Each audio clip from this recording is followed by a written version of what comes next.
Crime thriller, psychological horror ഒക്കെ ചേർന്ന ഒരു മാസ്റ്റർ പീസ്.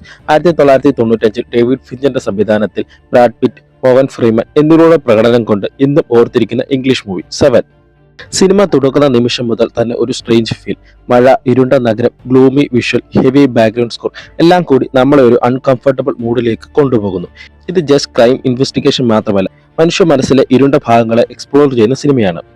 രണ്ട് പോലീസുകാർ ഒരു കൊലപാതകം അന്വേഷിക്കുന്നു. അതിന്റെ പുറകെ മറ്റൊന്ന്, എല്ലാം വളരെ ക്രൂരമായ രീതി. ഇതൊരു സീരിയൽ കില്ലറാണ് ചെയ്യുന്നത്. അവൻ തന്റെ വിക്ടിംസിനെ 7 ഡെഡ്ലി സൈൻ അടിസ്ഥാനമാക്കി കൊല്ലുന്നു. സിനിമ പറയുന്നത് just police and killer story അല്ല, മനുഷ്യരുടെ ഗ്രീഡ്, ജലസി, പ്രൈഡ്, സൊസൈറ്റിയുടെ മോറൽ ഡീക്കെ എല്ലാം വളരെ റോ ആയി കാണിക്കുന്നു.